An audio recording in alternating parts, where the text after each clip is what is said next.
Alrighty. How is everyone?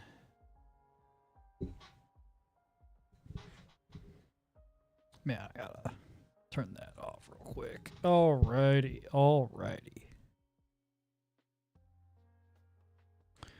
Looks like the stream is dropping frames again. Again, not too sure what that's all about. I made sure to restart the stream. Or rather, restart my computer before streaming. So now I know it's definitely not my computer that's causing the problems here. Let me know if you guys can hear me. Let me know if everything is A-okay on your end. Guys, if everything's coming through sunny on the stream's end, I'll just go ahead and get the party started. Hold on, I gotta let the cat out of the room. Cat is looking at the door. Let me out. Let me out.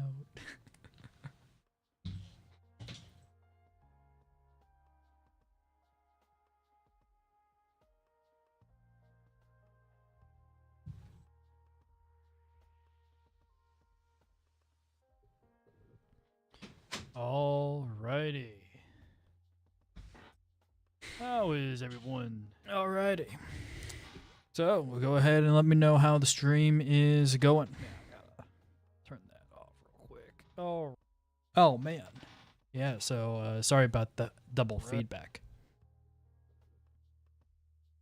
But you know what? It looks like everything's going good on the stream side. Oh, hold on. It is lagging hard in a couple of places. Yeah, that looks pretty bad. I'm not gonna lie. That looks choppy. I'm not dropping any more frames though right now. My dropped frames are going down now, so looks like everything's sweet. We can go ahead and continue on. Let's get the show on the road.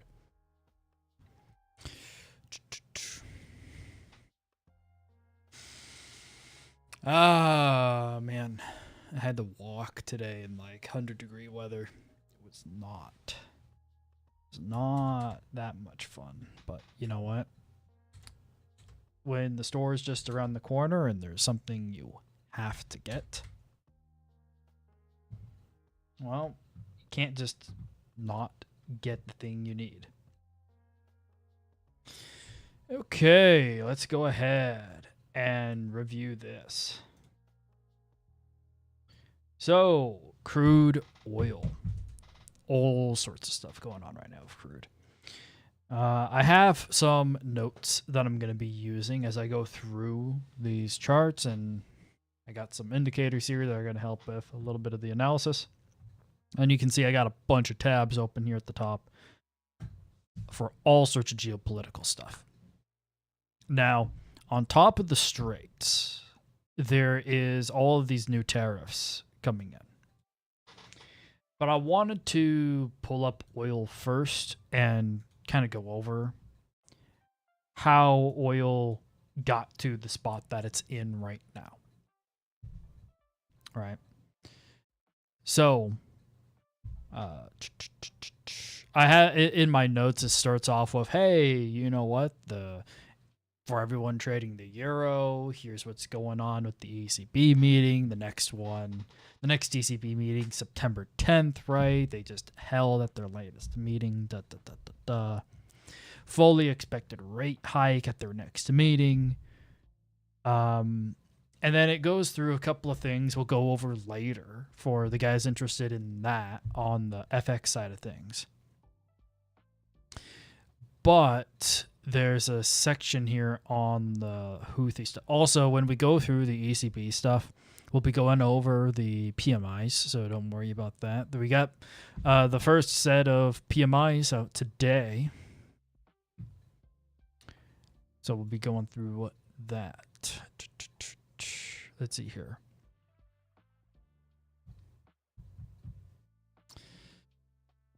Oh, yeah. Here we go. So, everyone's talking about Bab el Mandeb. Bab el Mandeb. Right? Mandub. Let's see here. So, there's conflicting signals. Some people say that the strait is completely closed. Those people, honestly, are kind of wrong.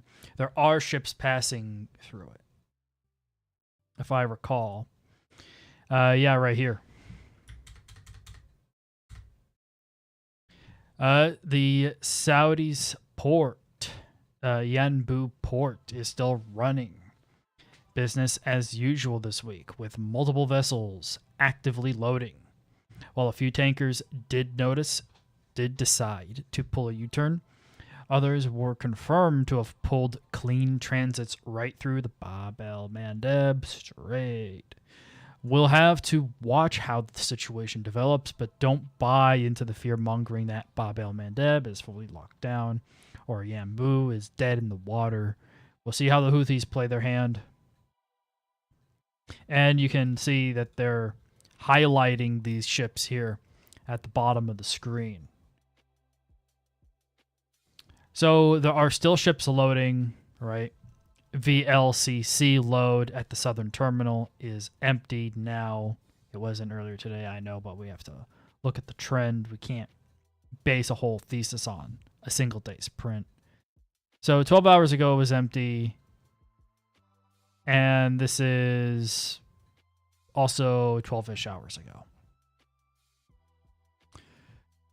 So why is it such a big deal now? Well, check this out.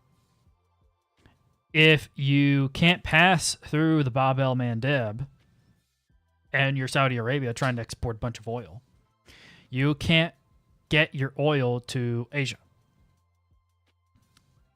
By passing through Bab el Mandeb, going through the Arabian Gulf, and then going to the Indian Ocean, through Malaysia into the South China Sea, right?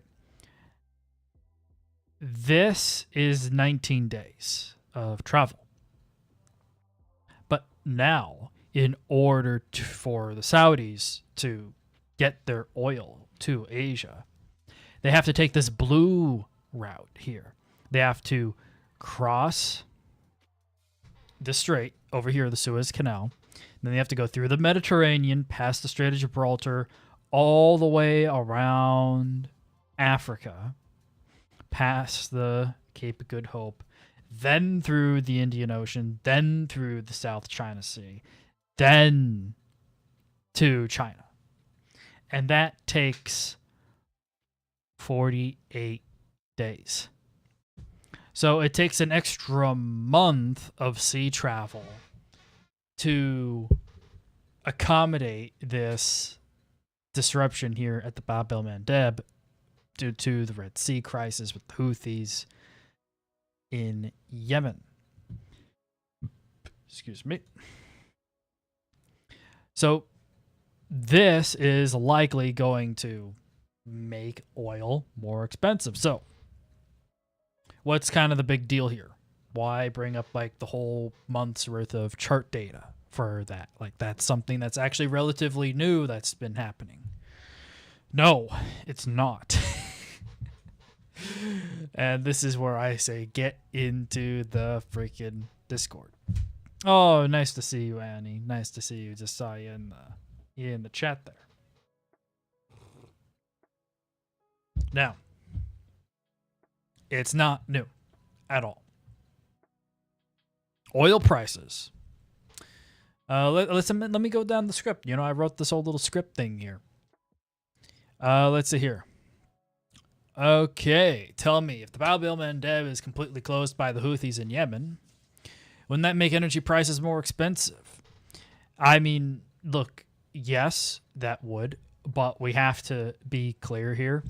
It is not completely closed. There are ships that are still passing through the Bab el Mandeb that are even taking on some Saudi oil, but those are Chinese ships, and there are now posts coming out saying that the Chinese and the Pakistanis are trying to work something with the Iranians And the Iranians, due to that Pakistani-Chinese negotiation thing going on, are communicating to the Houthis, like, hey, don't shoot the Chinese.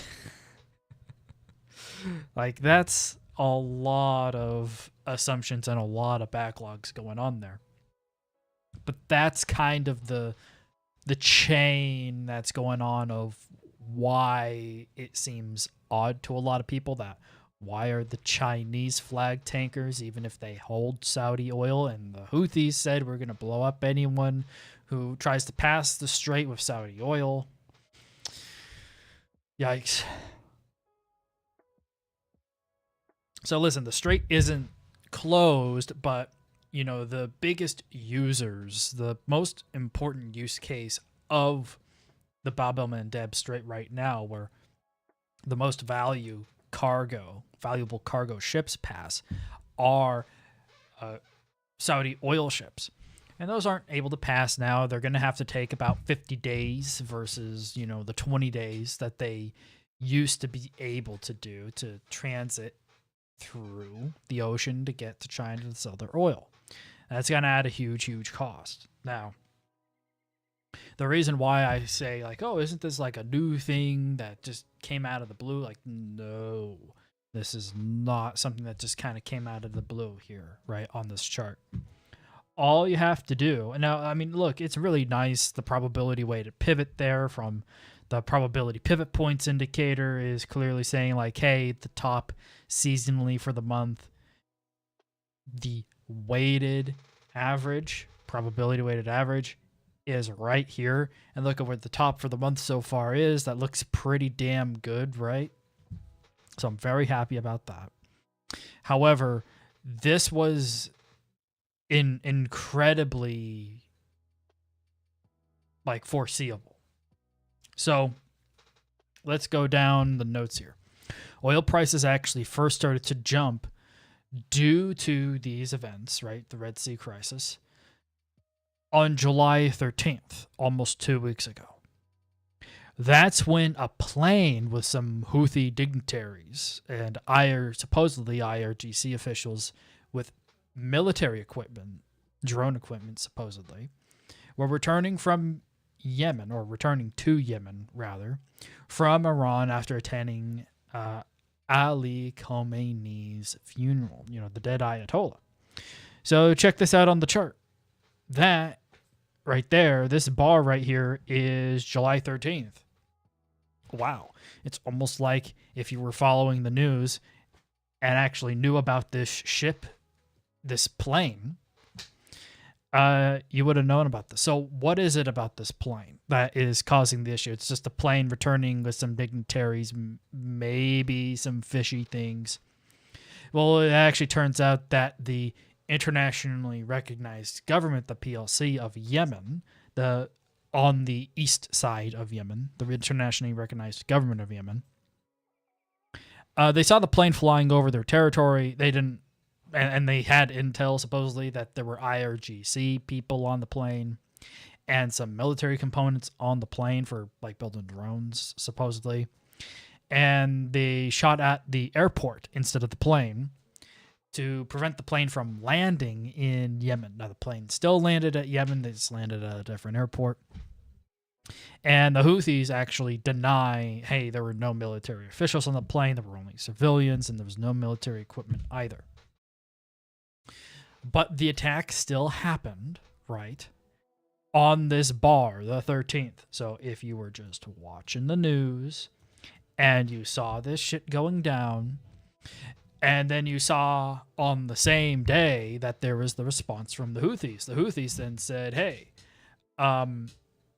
we're not going to blame the internationally recognized Yemen government, the PLC.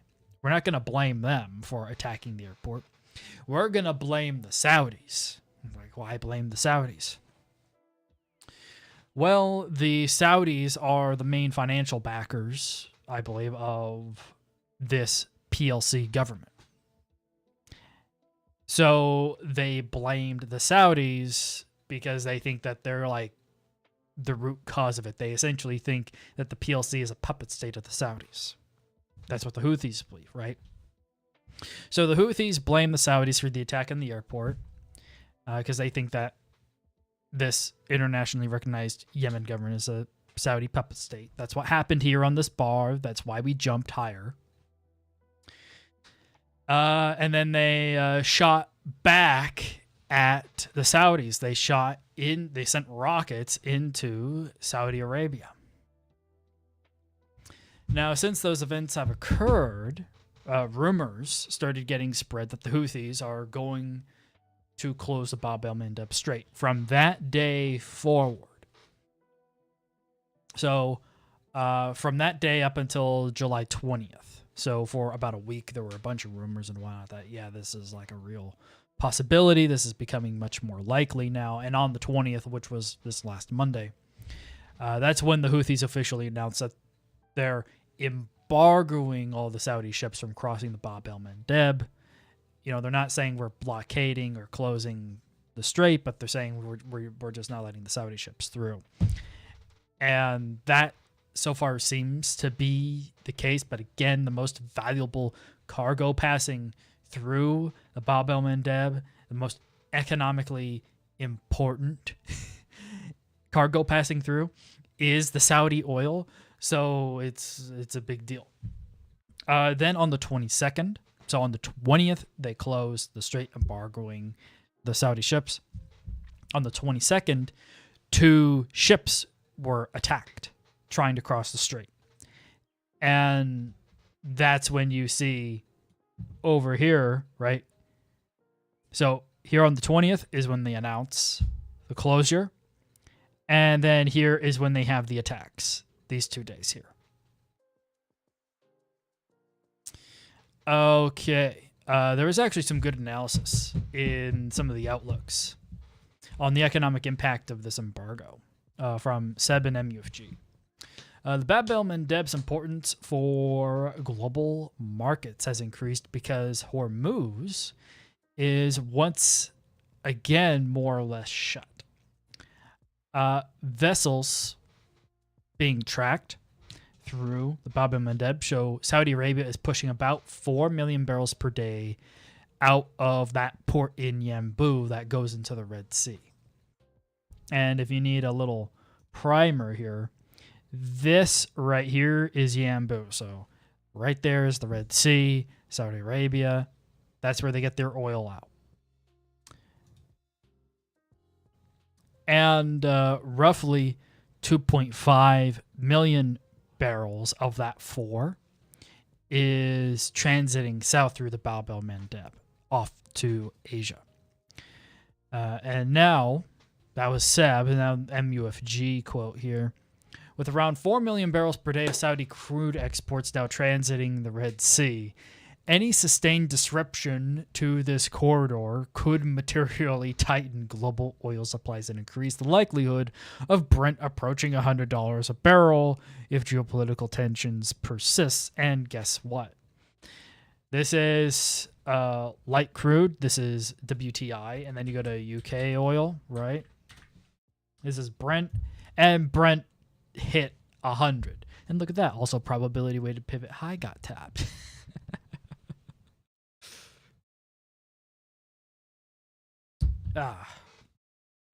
Good stuff. Okay. And then it goes back to talking about some ECB things. The main concern is if oil actually stays this high for a significant period of time, right? That would cause some secondary inflationary effects. There was also something else here.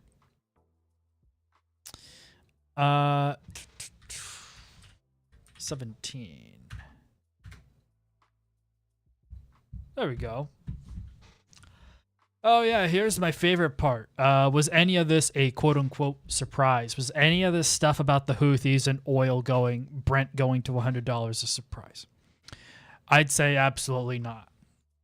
that this latest appreciation in oil prices due to these events were entirely anticipated by those who were following these developments. The thing with the plane started on July 13th. Then there was a week where rumors were being dropped about the Houthis, that they were going to do something to the strait. I like this part. Hell, on the 17th, the Houthis held a huge political rally called Friday of Warning and Mobilization, if you couldn't be any more clear cut and clear throat. On the 17th, in the middle between the 13th and the 20th, right smack dab in the middle, they had this huge political rally. Friday of Warning and Mobilization. Like, that it's very militant, very, very militant. I wish I had more translated media of the event so I could actually understand more of what was going on, but it was very anti-Saudi, very anti-Saudi. Then, so after the 17th, then the embargo officially started on the 20th, announced by the Houthis, and ships were shot on the 22nd. Now, it's currently the 25th. These are not hour by hour, minute by minute developments that are impossible to follow. This is 2 weeks of developments that have occurred for these major geopolitical developments, right? At any point, getting long here made sense. I mean, look, on Friday the 17th, when they were holding that massive political rally, oil jumped. And then guess what the next trading day was? The 20th, when the embargo started. Like, oh, anywhere around here would have been A-okay. Anywhere here would have been okay. Anywhere here would have been okay. And then by the time you get to the Houthis are shooting boats, it's like, how much time do you need to catch this train? Like, seriously. Look, I will say that it can be hard to stay up to date on all of this stuff and stay on top of all this stuff. But this is explicitly what I do in the Trade Research Discord, right? The link to it's in the description and all that. Most of you watching the stream are probably watching me from that Discord or found me through TradingView, right? Or hopefully, a YouTube recommendation, right? YouTube recommended the stream or something. But for all intents and purposes, you want to be hanging around guys who are actually looking at the research, who are sharing things, who are discussing things. Now, look, right now it's frankly mostly just me at the moment, right? There's not like 100 people watching this live stream right now. And there's not like an infinite amount of activity going on in Discord. But I'm there. I'm there every day. I'm looking through all this research. And it's as simple as saying like, hey, Joe, what's going on here? And then I can say, oh, cool. Hey, what do you know about the world? Where in the world did you come from? And you'd be surprised what kind of information I get out of that from people. Like, I found all sorts of places to get wonderful research that these people just weren't even aware of that they had access to. It's like, I'm in Europe. You probably can't really help me. I'm like, oh, really? Where do you bank? And then we go to their bank account and we find how to get access to their bank's equity, forex, and geopolitical research from their bank that they're entitled to because of the accounts and the savings and the investments they have at that bank. Banks are so shit at promoting to their customers how to acquire their research at all. They just never market it to them. They just never tell them this stuff.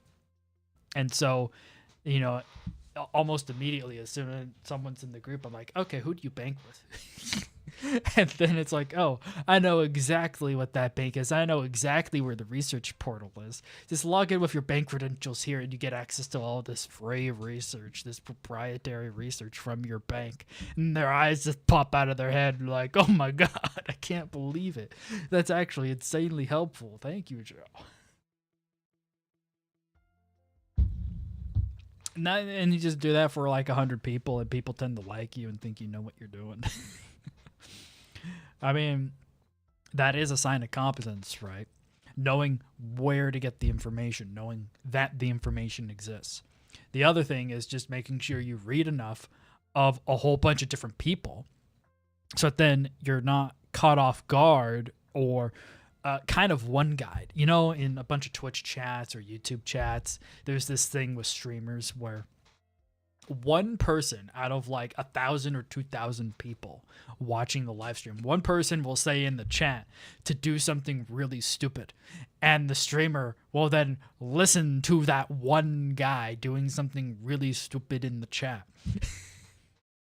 And everyone else is upset that the streamer is listening to this one guy. It's kind of the same thing with economic research. If you just listen to the one economic and analyst or equity analyst or whatever analyst, geopolitical, forex, commodities, if you just listen to that one dude, you're going to have a tunnel vision. Like, unless you totally luck out and you're reading some really exceptional analyst who's been doing it for a long time and has a fantastic track record, you genuinely are better off making sure you read reports from multiple different institutions, because otherwise you're going to end up being boxed in ideologically. And I'll tell you right off the bat, there are sometimes I'll read like 20 outlooks in a week, and there will be one outlook that brings up a single really important detail, like, oh, by the way, so-and-so political or economic leader is meeting so-and-so political or economic leader from another country, and they're going to be discussing this really important trade deal, right? And then you're like, oh, wow, actually, if that happens, it's extremely obvious what the trading implications, bullish or bearish directionally, are going to be from that outcome, just based on that meeting being held in the first place. Now, I know I've been kind of stuck on this oil chart for a good while here, but I'm now going to move into kind of the next bit here, right? Let's go ahead and go down a handful of things. Now, I do want to say that on top of the topic of today's stream, which is kind of, well, are the Straits open? Are they not? The truth is that Hormuz, for all intents and purposes, is closed. There are some ships sneaking through. And for Bab el-Mandeb, it's mostly just fuck the Saudis. The Houthis are just saying, fuck the Saudis. And they're allowing some ships to pass through. So right now, I'd say a lot of the estimates from a lot of economists on like expecting all oil to be cut off, that they need to be like, they need to take, of the total cutoff they're talking about, maybe they need to take 20 to 30% of what they think is being cut off and just assume that amount is being smuggled or snuck through the Straits. That 20 or 30% of whatever they think is getting cut off is still coming through in a stealth way. Because for all intents and purposes, these guys, for example, supposedly the military leaders in Pakistan are working with the military leaders in Iran to not try and blow up all the oil infrastructure or to limit all the oil infrastructure, because they are both in bed with each other as far as oil investments go. So if you see a lot of this infrastructure or oil not transiting, it's not just the world that is hurting a lot. It's explicitly the people who are terrorizing in Iran and any sympathizers that are in Pakistan that are helping them out. And now you have the Chinese supposedly getting involved, trying to work out some kind of peace agreement. But honestly, that likely will never work, because the Chinese are not going to militarily contest the Strait of Hormuz with the United States. That's really the only situation in which that would really make sense. You know what? I'll go ahead and put this out there. I genuinely would not be surprised if at some point in the future the United States is told, hey, Pakistan and Iran are willing to facilitate the next MOU, the next peace deal, and we will have peace, and Pakistan will facilitate that peace with the Saudis and the Omanis and everything. But instead of the U.S., we want also the Chinese Navy to be there in the Strait, or to be there in the Arabian Gulf. And you know what the U.S. is going to say? They're going to say, hell no. And the Europeans are also going to say, hell no. And at that point, they'll probably back the U.S. because right now the Chinese are right now in pretty tough negotiations with the Europeans on trade policy. Okay, let's get into that ECB stuff I mentioned at the beginning. So for everyone trading the euro, you should know that, again, ECB, they held their cash rate at 2.25% on the 23rd, 2 days ago. Swap markets are currently expecting a full rate hike at their next meeting on September 10th, which is about a month and a half from now. What was interesting is in the ECB meeting, they explicitly said, hey, extreme weather events, and illustrated by the ongoing heat waves and the unfolding climate and nature crises are more broadly, could drive up food prices by more than expected. Now, I mentioned this actually in the last stream. If you're not paying attention to some weather stuff, and look, just get into the Discord. just get into the Discord. I'm not going to start telling you to follow the weather. Although we did just have a new hurricane announced in the Pacific Ocean off the coast of the United States. This is now a new hurricane. It's really far off the land, but it's causing pretty dangerous waves. It's not making it easy to sail through the Pacific at the moment. But it's important to know what's going on with the weather, because the weather has significant impacts on soft commodities. Sugar, coffee, soybeans, wheat. Think those kinds of things, right? Those are a really big deal.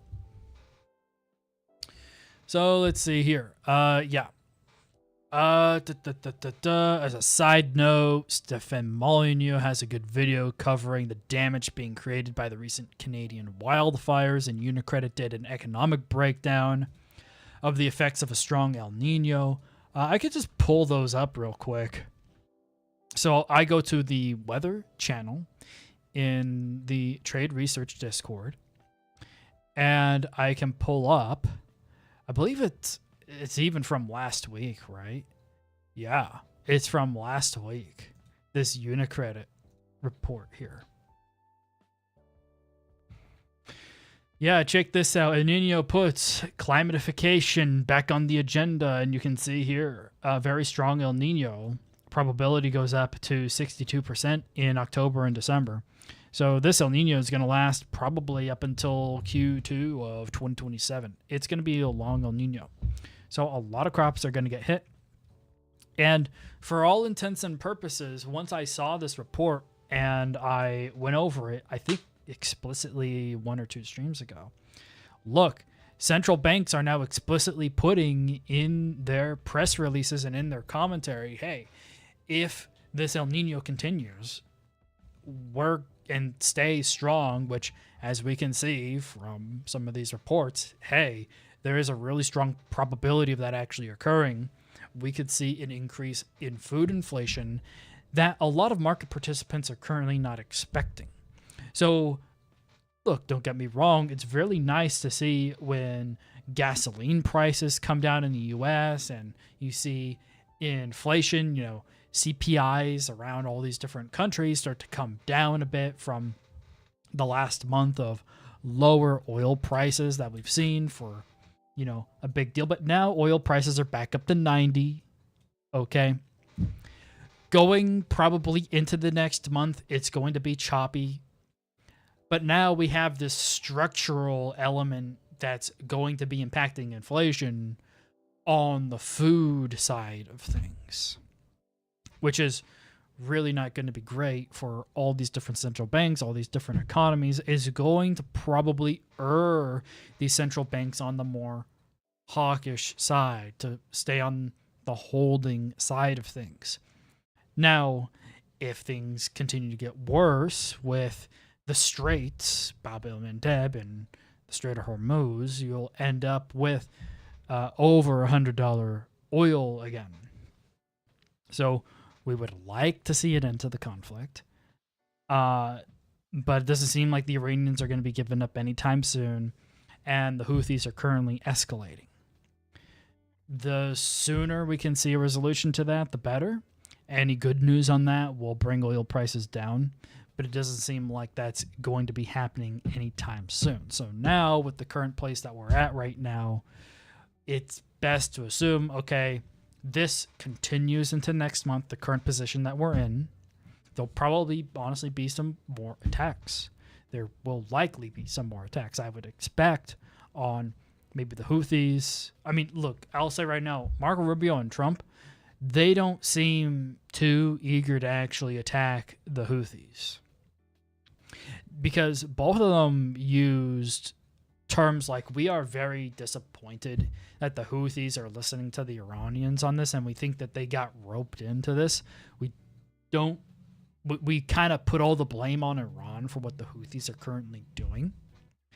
So it really seems like the U.S. doesn't want to attack the Houthis at all. So I would put a lower probability, less than 50%, on that actually occurring, unless the Houthis continue to attack more ships.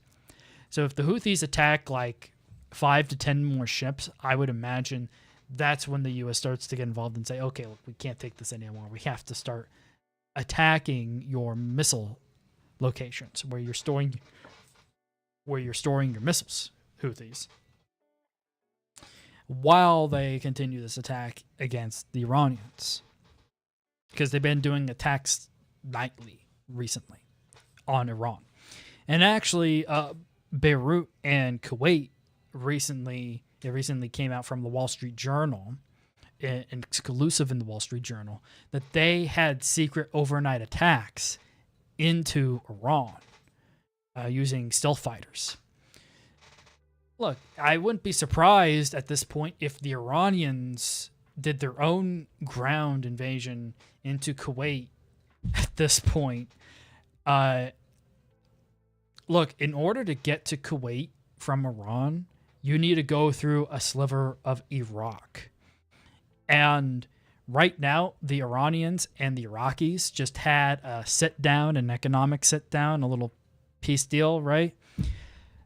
And if the Iranians still go into Kuwait after that has just occurred with the Iraqis,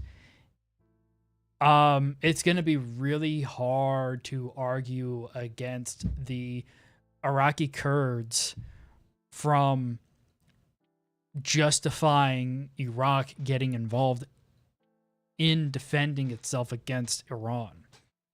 And again, the Saudis and the Omanis and the UAE are also going to be upset about all the attacks going on in Kuwait, they'll get involved too. You could end up, instead of the U.S. doing their own ground invasion into Iran, you could end up with the entire Middle East subduing Iran themselves. And the Pakistanis won't be too happy about that, which is why they're trying to do all these peace negotiations right now. But we'll see how things unfold. But literally, all the U.S. has to do right now is just kind of keep the status quo. Be there to try and let ships through the Straits. And if ships start getting blown up, to attack the sites where the ships are being attacked from. And now the new policy from the U.S. is, hey, Iran, if a ship gets blown up passing one of these straits, we're going to attack a piece of infrastructure. And we'll see how that goes. I would imagine that explicitly happens over the next month. It'll be kind of interesting to see how that goes on. Man, oh man. I've got a lot to say this stream. Holy smokes. I've been going for a good while here. Been going for 45 minutes, and I've just been looking at an oil chart, rambling my head off. And I was just trying to talk about the ECB and the Canadian wildfires, and you know, look, we talked about El Nino, and then that led into this whole diatribe on all this stuff. Let's get back to the ECB, okay? So I understand my style of analysis mainly focuses on being laser focused on future expectations. Probably that's been evident from what I've said so far, right?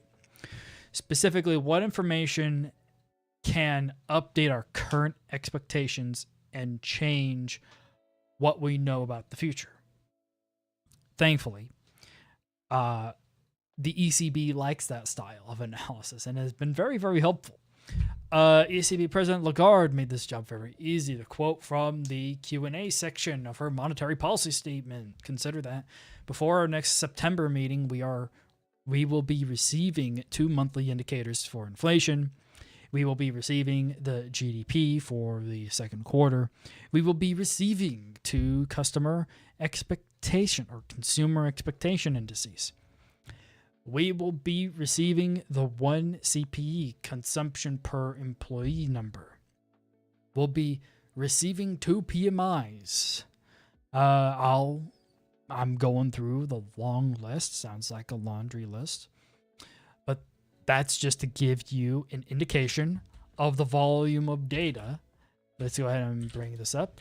That we will have, and the scope of indications that we want to absorb in order to apply our reaction function. So we will be receiving all that information. We will be looking carefully through all that data. We will be applying our normal reaction function.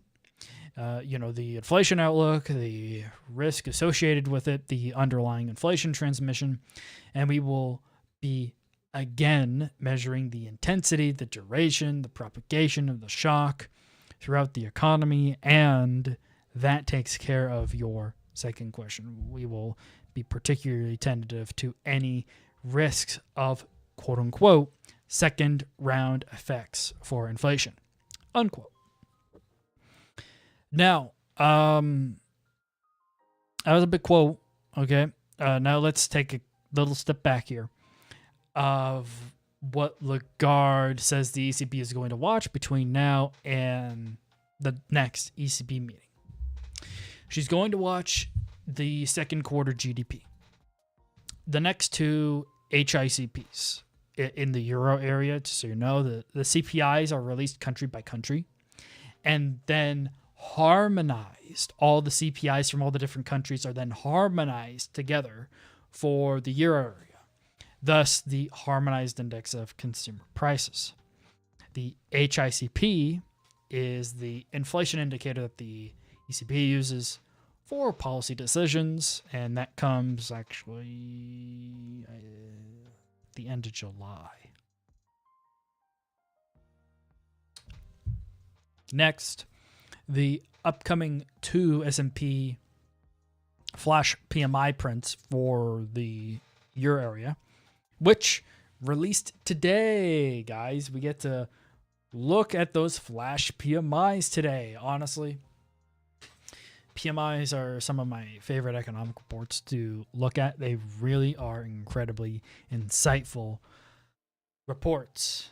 But you have to understand it. It's not just the headline number of the PMIs that's important. There's a whole document included in the PMIs that goes over what the survey respondents, because the PMIs are surveys, there's a whole document of analysis on what the survey respondents said and what actually were the major components of why these different groups held a specific view during the survey. And finally, any second round inflationary effects, which is an intentionally vague catch-all for all inflationary pressures that could be related to tariffs between the U.S. and China in the Iran war.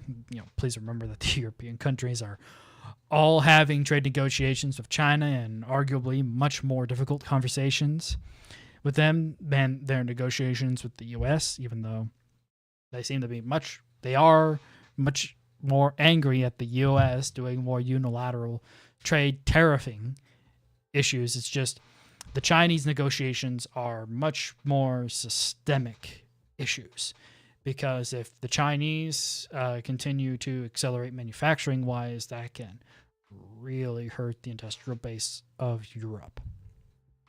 And a lot of European countries right now are trying to find ways to protect their companies essentially from being absorbed and put out of business by Chinese competitors. So let's first look at GDP annualized. I have it up here on my screen on my notes, so I'm not going to be bringing it up here on the chart, sadly.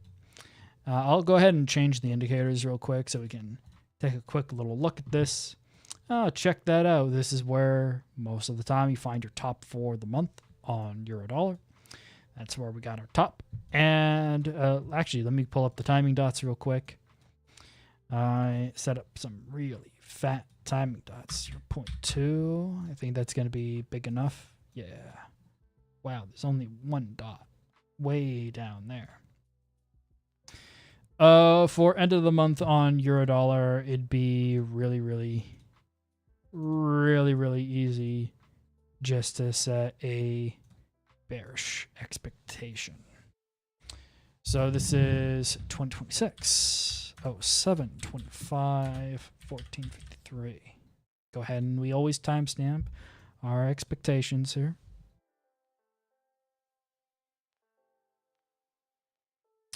Okay. So GDP for the EU. It came out.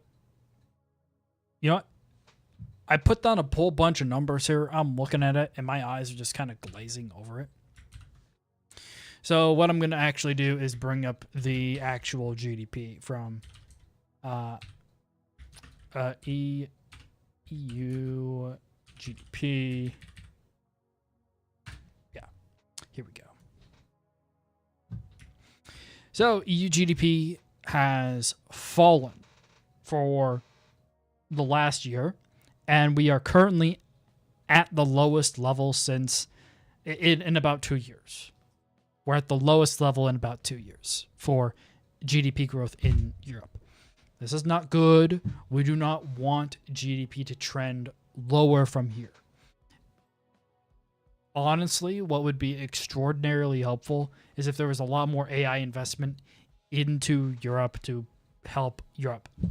Like 25% of US GDP growth now is attributable, or 20% of it is attributable to AI investment.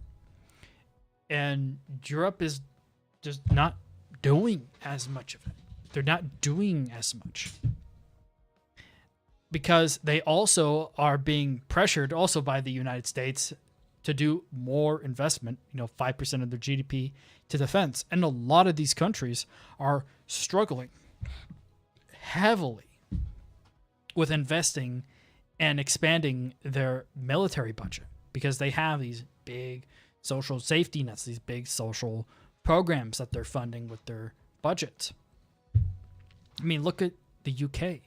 In the UK, you have all these, you actually have a whole bunch of people that Andy Burnham, the new UK Prime Minister, was trying to put into, he's now officially the Prime Minister, but he was trying to pick a new Minister of Defense. And Al Karn, I really liked him. Harold in the Discord went ahead and showed me an interview with him I watched a couple of weeks ago. I was really impressed with Al Karn and his priorities. And he was approached by Andy Burnham to go and be a part of this new cabinet, to be the defense minister. And Al Karn said, okay, will we be able to increase the budget? And he said, well, it's going to be really difficult. We're probably not going to be able to.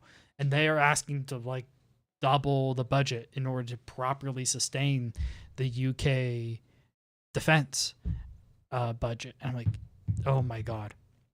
So Al Karn stepped down, didn't take the job. He didn't step down. He was approached for the job and he didn't take the job. And then another guy came in and he took the job. And Al Karn actually said about the guy, he's actually a really good person, the dude who took the job. And he's really a no bullshit guy. I think he'll be able to do it. But I'm a backseat PM or MP, and I'm going to do backseat MP things and focus on health and wellness and education in my constituency and around the country. Because I don't think I can be effective in that role as defense minister unless I'm able to, like, for sure get that budget. And it seems like the only way that budget for the defense ministry is going to be increased is with a whole set of new taxes. And it's like in August that there's going to be a whole set of there's going to be the new budget, the new autumn budget that's going to be the next political headache for Andy Burnham. Now, like, that's literally just around the corner.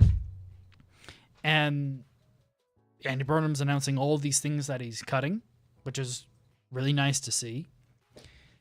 I think the way Andy Burnham is imagining he gets the money for the things that he needs is, for example, with him saying, we're going to allow more companies to set up rigs in the North Sea to generate oil, and we'll go ahead and start generating our own oil and bring the price of oil down and energy down. But the issue with that approach is that it takes a long time to do that.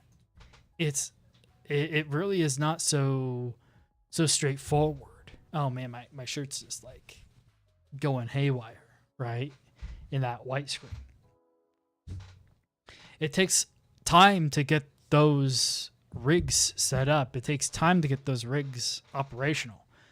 So I think there's going to be a lot of compromises Andy Burnham is going to have to make, and it's going to put a sour taste in a lot of people's mouths. And people don't like him because he's pretty socialistic, but so far his policies have been very centrist. And if he's able to keep that up and get these oil fields going, he is going to be more than entitled to getting all that extra income from those oil fields, and then the UK won't have a problem with their defense funding. And frankly, the rest of Europe needs to find similar solutions at that point, right?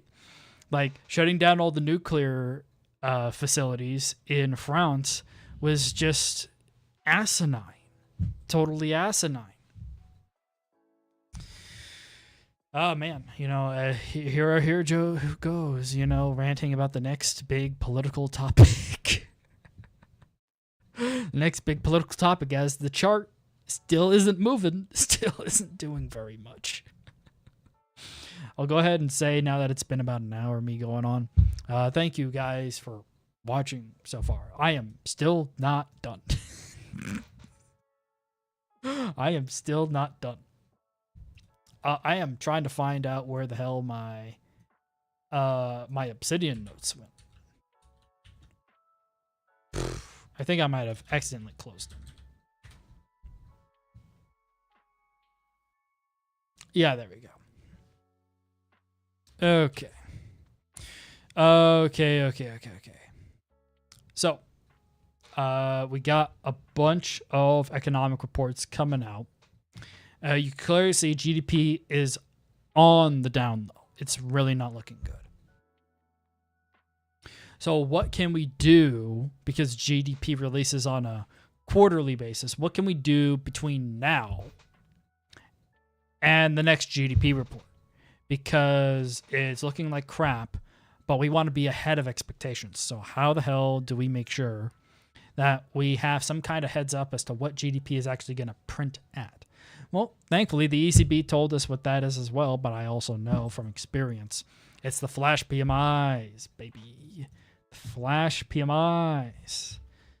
So let's go ahead and check out Eurozone flash PMIs. And look, there's the whole document right there. These just got released. Eurozone business activity rises for the first time in 4 months amid renewed expansion of new orders. That's good. Oh, Chris Williamson. Yeah, this guy was here even before the PMI data got acquired by S&P Global. He was there. He's been there doing PMIs for years for IHS Markit. He's now the chief business economist at S&P Global. Man, he's had one hell of an important career. This is a really important person in the world, this guy. But also, he's such a nice guy. I've watched him on a few interviews discussing the PMIs. He's a really straightforward guy. Anyways, and his analysis is also pretty easy to read. He doesn't try and make it crazy. You know, there's some people who they write outlooks, they write analysis, and then they try and inject weird words you would never read, just so that then they can try and sound smart. Excuse me. Just so they can try and sound smart, they inject these really complicated words that you would hardly ever use. And you're like, okay, what the hell does that word mean? And you know what's funny? Is as soon as one of those guys starts using a particularly snobby word, and then you go and you start reading a handful of other outlooks, and you start seeing the same word pop up at these outlooks that are written like a day or two later. You're like, oh, okay, I know you guys just read that report. Okay, so you guys are just kind of copying each other's homework. Okay, yeah. Thank you very much for your expert analysis that you are fucking being paid to create, by the way. Thank you very much for that. Yikes. So, Chris Williamson, what does he have to say about the PMIs here? July is seeing a welcome revival of economic activity in the Eurozone, but a volatile geopolitical environment means that it remains to be seen if the good news can last. After a large stagnant second quarter, there has been something of a bounce in demand during July, which takes the PMI up to a level indicative of GDP growing at a reasonably solid 0.3% quarterly pace. Now, I brought up the annual side of things real quick. I'm going to bring up where is GDP growth? So they're saying instead of this going down for the last few quarters, they're saying instead of coming out at 0.2 or 0.1, that it comes out around here at 0.3. That's what he's saying. Is like, hey, explicitly, this is reasonably good, and it seems we're on pace for 0.3% GDP growth. That is good. That is good. That is very, very, very good. Okay, let's keep it going. This presents the best performance since the outbreak of the war in the Middle East. with manufacturing enjoying its strongest growth spurt since early 2022, and services buoyed by a solid rebound in activity after 3 months of decline. Germany is reporting growth for the first time in 4 months. France's downturn has softened to its weakest since February, and the rest of the region as a whole is growing at a pace not seen since last November, as its order book inflows jumped to a degree not beaten in over 4 years. Moving in the right direction. You're moving in the right direction. The improving picture also spreads to the labor market, where companies reported the first rise in payroll numbers so far this year, as business growth expectations revived to the highest since February. That's pretty good. Okay, cost pressures have meanwhile cooled sharply and are now down to their lowest since the outbreak of the war in February, helping moderate the rate of inflation for selling prices across goods and services. This will take pressure off the ECB in terms of any imminent need for further rate hikes. Hey, it's almost like the ECB told us to read this, and this is saying, hey, this seems like the ECB is not going to be hiking rates, so... it's kind of circular how people take in feedback from one another. This is why it's really important to be able, when you're reading these different things, to understand the meta commentary and relate with the actual individuals writing these things and the relationships that these individuals have, so you can relate with what they're writing better for what audience, right? Take your literature classes, kids. Understand creative writing.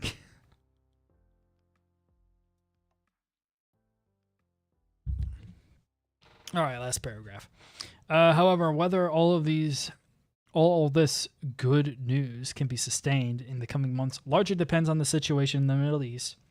If oil prices on the rise again in recent days and shipping worries escalating, there's a danger that the economy could relapse if inflationary pressures intensify again and supply disruptions, notably for energy, derail this nascent upturn.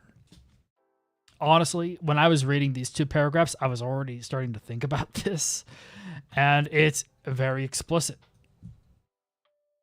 It's very, very explicit, very, very straightforward. Look, if you weren't expecting that kind of response about, hey, if oil prices are going up, that's probably going to be more risk off because it's likely caused by something going on in the Straits. You got to be able to put these things together, man. You got to be able to think through these and put these things together. Now, I do have some sections here talking about the French flash PMI in my notes, the German flash PMI in my notes. And then we went over and talked about the Houthis stuff, right? Let's see here. Is there anything else kind of going on here? Yeah, there's the New Zealand elections going on. We can maybe bring up what's going on here, actually. There are new tariffs on New Zealand. New Zealand determination of action in investigation based on our findings from the United States and the investigation of New Zealand, considering the public comment testimony and the advice of Section 301 committee, as well as the advice of advisory committees, and in accordance with the specific direction of the president, the trade representative has determined to impose a 12.5% tariffs on products of New Zealand, except as provided by these annexes. The trade representative has determined the accordance of the specific direction of the president that the tariff rate to be applied in the scope of the tariffs and exemptions are appropriate to obtain the elimination of the acts. So what acts are these? This is actually the leader of New Zealand, the Prime Minister of New Zealand, Christopher Luxon.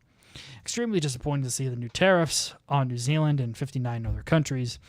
The U.S. investigation did not provide meaningful evidence to support claims in relation to forced labor. That's why these tariffs are being applied, saying, hey, you have to get rid of forced labor from your country because you're getting an economic advantage by using people who have forced labor in these industries. And until you do that, and I'd be very careful on the United States side, because a lot of these immigrants that have come into the United States have been smuggled into the United States and are being forced to work. Like a lot of truckers. I was just listening to a guy on a podcast. I believe I put it into the geopolitics channel here. No, I think I must have reposted it, retweeted. No, it's in the economics channel. It's from the channel American Moment, called The War on Truckers, featuring Gord McGill. It goes ahead and breaks down, hey, there's a lot of people who either enter the country of the United States illegally or smuggled in. And then if you're smuggled in, you're then threatened in all sorts of different ways. Like, hey, you have to do this work for us. Otherwise, we'll send you back. Otherwise, we'll rat you out. Otherwise, we'll do something to your family back in some other country. Or they say you owe us this huge debt. You have to do it. They make it indentured servitude. It's really unethical.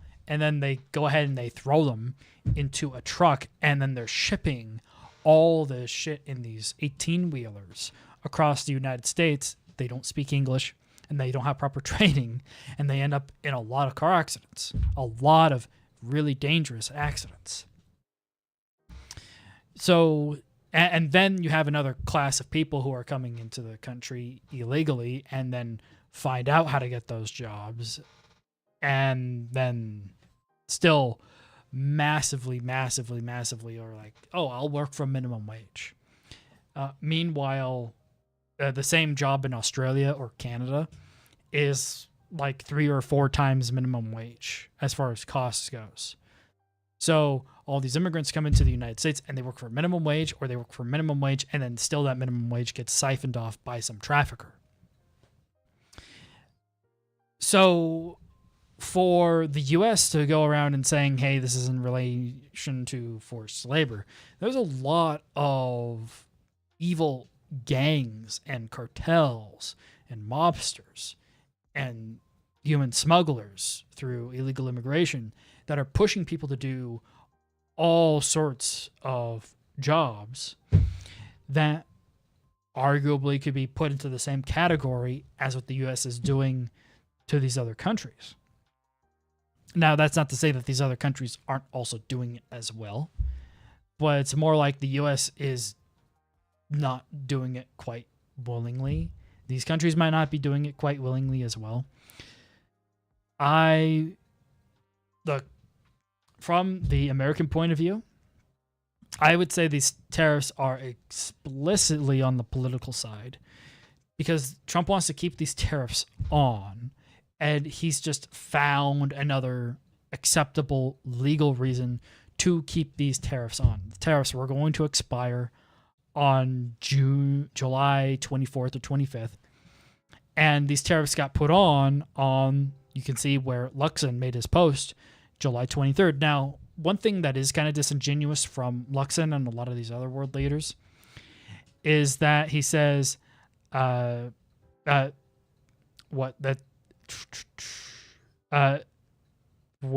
is it? He said, like, we're not pushing trade agreements all over the world.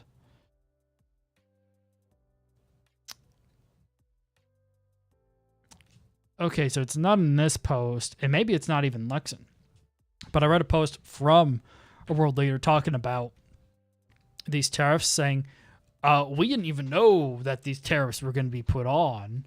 We didn't even know.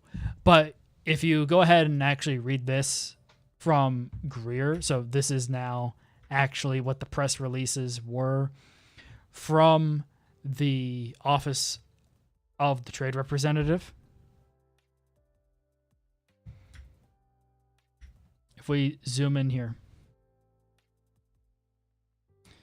it was, if I search Control F June, On June 2nd, 2026, the U.S. Trade Representative determined under Section 301 of the Trade Act that the Act's policies and practices of the 60 investigated economies related to the failure to impose and effectively enforce a prohibition on the importation of goods produced with forced labor is unreasonable and burdens to or restricts the U.S. Commerce and are thus unreasonable under Section 301B of the Trade Act. As a result of this determination, the U.S. Trade Representative approved proposed response action and invited the public to provide written comment on the proposed action by July 6, 2026. The U.S. Treasury Representative received, reviewed, and analyzed over 1,600 written comments on the proposed responsive action. From July 7th to July 9th, the U.S. Trade Representative also held public hearings regarding proposed responsive action in the investigations, and which over 100 witnesses provided testimony and responded to questions. So for some of these world leaders to say like, oh, just like all the people who were talking about like the Houthis, getting surprised with the Houthis and the oil trade bullshit. Guys, there's like one heads up after another heads up after another heads up. Because also they started this process back in March of this year, right? Look, we have a whole research thread that just follows the tariff developments in the United States. And as these things were coming out from these offices, they were being posted to that respective thread talking about here are how the tariffs are progressing. Here is the new information about the tariffs, right? Oh, actually, you know what? Who might be I'm thinking of? The Canadians. Because Canada imposed an unfair tariff scheme, says the White House, on American cars. As a result, Canadian imports of U.S. cars fell 22%, costing American industry billions. President Trump won't put up with Canada's trade schemes. The U.S. will levy a 50% tariff on some Canadian products. Right. And then this is from the Trade Representative. Canada has maintained pervasive non-reciprocal trade practices that have disadvantaged American farmers, manufacturers, and workers. Oh, excuse me. For example, all but 2 Canadian provinces and territories have halted the purchase, distribution, and retailing of U.S. alcoholic beverages and have not imposed similar restrictions on other countries.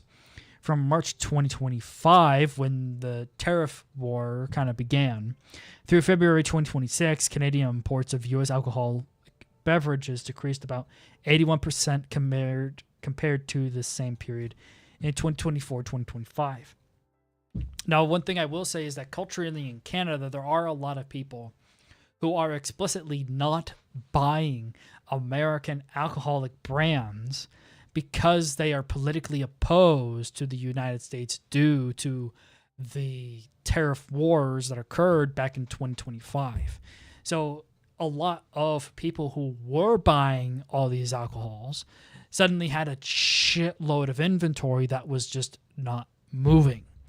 And so 1 month after another came by, and it doesn't totally explain this, right?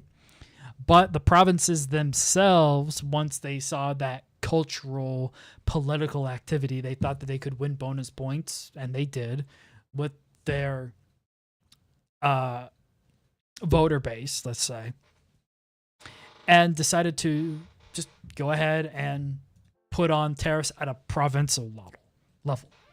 Just to say, hey, we see what you guys are doing, what you Canadian shoppers and consumers are doing. You are trying to protest this. Let's go ahead and make it law. Let's go ahead and put on these tariffs ourselves. They had political support, political backing because of the cultural side of things of people who are more nationalistic on the Canadian side. It's all well and good, but it becomes an unfair trade practice, and then the U.S. is then doing retaliatory tariffs. The Canadian premiers have said that Canada should retaliate if the U.S. goes through with these 50% tariffs, like all the way through, because that 12.5% tariff on forced labor is also on Canada, I believe. But this extra 50% might be going through at a later date. And specifically the Canadian premiers, which are the people who are like U.S. governors. They're the people in charge of the individual states that make up Canada.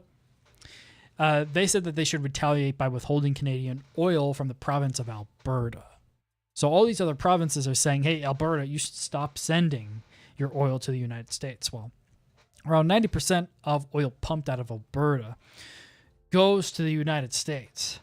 And if you don't follow Canadian politics, you wouldn't know this, but right now there's an independence movement to separate Canada from Alberta to become an independent state. We actually have a research thread on this topic following the people who are trying to push Albertan independence. There's actually going to be a vote on if a referendum to leave will be held in the first place. So this is like a vote, a pre-vote for independence. This is like, hey, should we have the vote for independence vote? And that's happening on October 19th, which actually kind of reminds me. That's actually very similar to what Greenland is currently doing. You know how the U.S. wants to take Greenland? Well, a lot of the Greenlanders have gone and now proposed a new vote that's kind of a pendulum swing to the other side. And this is going to be a vote on a referendum to have a vote on restarting negotiations to rejoin the European Union. So this is a vote to have the vote to restart negotiations with the European Union to join it. And that's happening on August 29th. Before they can have a vote again on if they can join the EULA date. So, back to Canada. And this is actually on Europe, real quick. So, yeah, let's see here.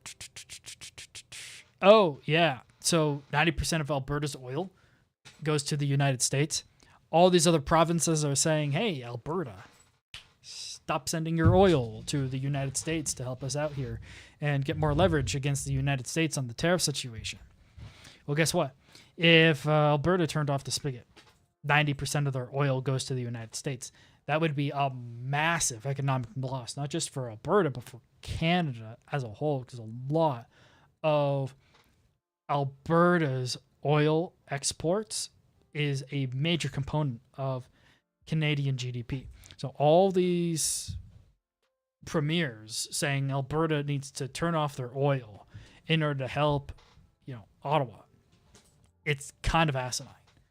And it's kind of a distilled version of the grievances that Albertans who are in favor of the independence movement have with the rest of Canada, trying to force them to do all sorts of stuff, because there's a lot of political movements outside of Alberta all around Canada that are going on.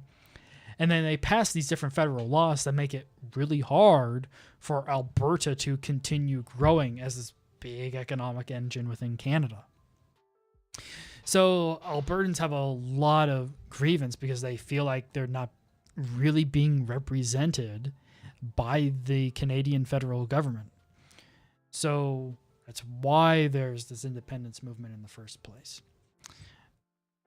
And honestly, this kind of seems like a states' rights issue from a U.S. perspective, because the U.S. has been having these discussions for like 400 years almost. Well, more like 300-ish years, even in the colonial sense. That's why. If the U.S. just had its 250th, well, the colonies existed before the Declaration of Independence, and those colonies had to set up their own rules and whatnot, and what their rights were and all that. So it kind of reminds me of a lot of the things the United States learned, what Alberta is currently going through. All right. So let's see here. What else is going on? White House printed the United States of America is not a quote-unquote piggy bank for Europe. nor will we allow it to be. Please let this truth, so he posted this on Truth Social, it's been reposted here on X, serve to represent that we will immediately initiate the 301 investigation into the practice of robbing American companies. And in turn, there's this whole thing about all these different major fines that the European Union was placing on American tech companies. Trump doesn't really like that, and he wants to get those fines reversed. And if those fines aren't reversed, he's going to try and place tariffs on Europe for those fines. And then this is stuff about Yambu that we already went over. Oh, yeah, there's this. Lloyd of London, Lloyd's Market Association said, if you are trying to cross the Strait of Hormuz by paying a toll to the Iranians, your insurance is going to be void. So all these ships trying to pass the Strait of Hormuz by paying the Iranian toll aren't going to be passing it anymore. They need an escort from essentially the United States right now in order to pass.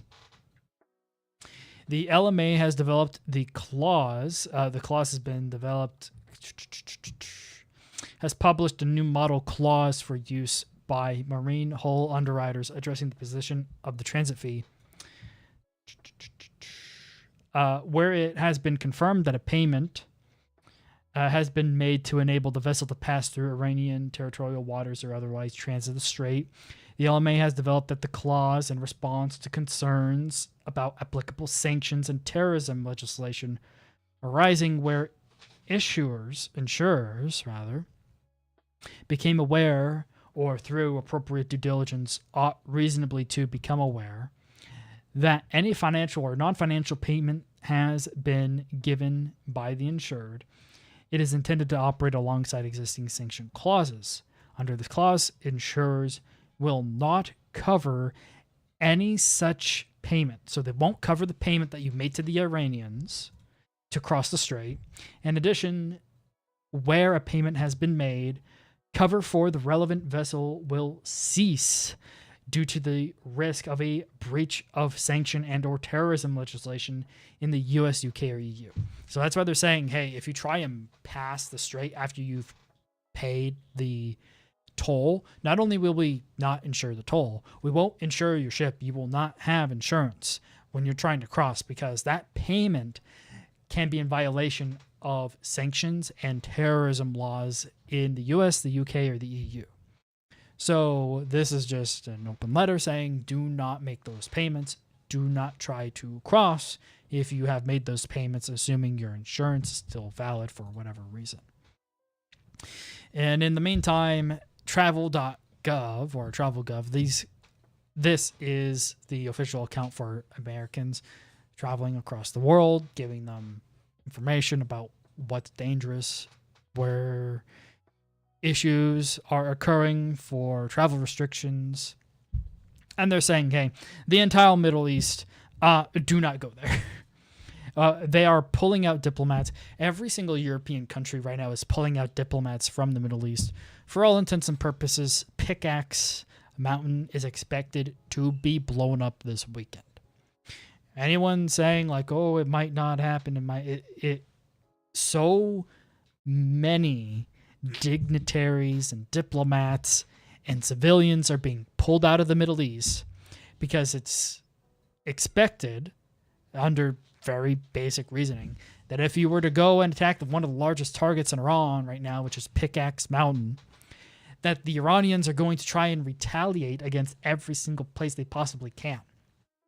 So this has been a huge warning that's been passed out and escalated over time for the last week to try and pull as many people out before the weekend. And now going into the weekend, because look, why do I think that there's going to be an attack over the weekend? Because literally since this war freaking began, there's been attacks when the market was closed in order to help contain market volatility. That's why the government does these attacks, the U.S. and the Israelis and the Middle East does these attacks against the Iranians. I mean, hell, even the Houthis, when they were doing their attack on the 22nd, that was like right at market open. The attacks all around this war here with Iran are very consistently, very conveniently done over the weekend. Very, very consistently. So let's just go with history. It'd be a nice surprise if it wasn't, but it seems very straightforward that it's likely going to be another attack over the weekend. According to the Wall Street Journal, we mentioned this earlier in the stream, Bahrain and Kuwait secretly sent jets to attack sites inside Iran in recent days. Their first such direct retaliation against Iran, and an indication that the difficult position Arab states find themselves in as the war grinds on. Reuters citing Pakistani sources. Oh yeah, this is talking about the people with China talking with the Pakistanis, right? Reuters citing Pakistani sources reports that Islamabad is exploring ways to retrieve or to revive stalled U.S.-Iran talks through a China-initiated diplomatic effort.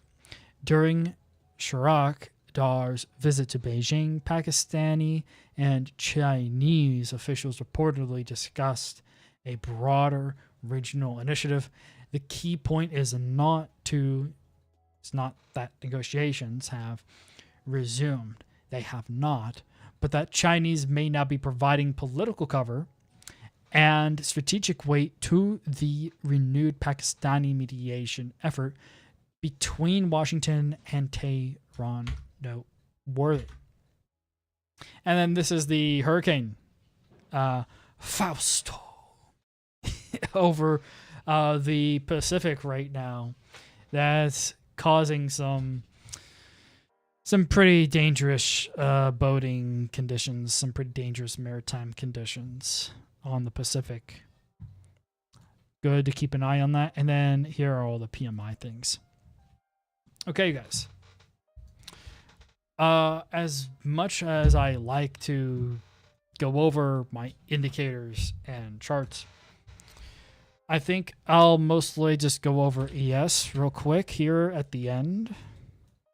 Yeah, this seems incredibly straightforward. More risk on. We're probably going to gap down to around here. Let's look at next week's odds.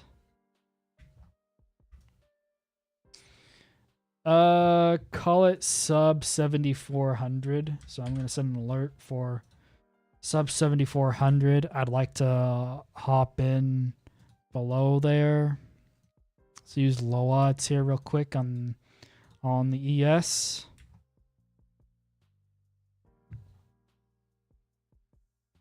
Yeah, right around here you can see that. That's where we put our alert right there at 7,400. Highest probability of finding our low around there. So given I'm expecting an attack on Pickaxe Mountain over the weekend, we'll probably hit the attack. There will probably be a sharp rise on oil. And then over the next 2 days, probably find a low just below S1. And then a rebound into the second half of the week. Again, if oil holds at around 100, it's probably going to make a lot more countries on the hawkish side. So I would probably want to be long the dollar most, if not all of next week. Depending on how oil is doing, because oil's like the main risk sentiment asset indicator, you could say, for what's going on with the Red Sea and the Strait of Hormuz. And if oil sticks around 90, 100, I just stay long the dollar. That's my plan. I would like to just stay long the dollar. And if we see like sub 85 oil, that's when I would start to look at what's going on and if I need to update my expectations, change my mind, change my positions. Okay. I am very, very happy with the performance here for today's stream. I'll go ahead and tell you guys thank you very much for watching. We've been going on now for an hour and a half, so the stream's quite a lot longer than normal. So for all of you who decided to watch this long-ass stream, thank you very much. Remember to hop into the Discord, say hi, let me know what you're researching, what you're looking at. If you need help researching a particular topic, there's a really high likelihood that I have a research thread set up for that topic, and then I can point you to it. You can go ahead and review it, and hell, I might even have an X list of accounts that are talking very proactively about the topic you are wanting to research. And then you can follow that list, and as new information comes down from that list, we can both be ready at the helm as quickly as possible with the latest information available, cross-post that into the Discord, and everyone properly gets notified ASAP. So if you're interested in these indicators, if you're interested in the trading group, just go ahead and have it all on over to the WAP. Trading group has a 2-week trial. It's $100 a month. With me, be quite valuable having access just to the sheer amount of research. All that stuff is free. And to the indicators, they help allow setting pricing expectations and timing expectations. But it's all kind of through the view of how you do the research. So if you want to get serious about doing this stuff, go ahead, hop in the trading group, try it out for 2 weeks, see how you like it.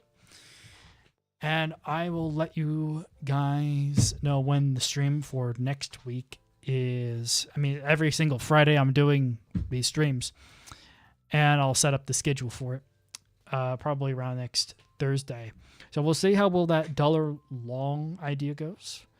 And things will generally be more or less risk off if Pickaxe Mountain is hit over the weekend. It does seem quite likely considering how many people are getting pulled out of the region. And we'll probably see, if that were to happen, an escalation by the Houthis. So if there's an escalation by the Houthis, we're probably going to see maybe $110 oil, maybe 120 Brent. So I'd be on the more cautious side going into the week ahead. If Pickaxe Mountain is actually hit, I would be very explicitly risk off. However, we'll see how much that risk off decays, because naturally things are doing pretty well right now economically in a lot of places. And we'll have to see if higher oil prices are sticky and start to generate second round inflationary effects, as the ECB say. Because if that is the case, then we need to be more explicitly hawkish on our central bank rate hike expectations and probably stay longer on the dollar or longer on the more hawkish central bank currencies. We'll see how things go. I'll see you guys in a bit.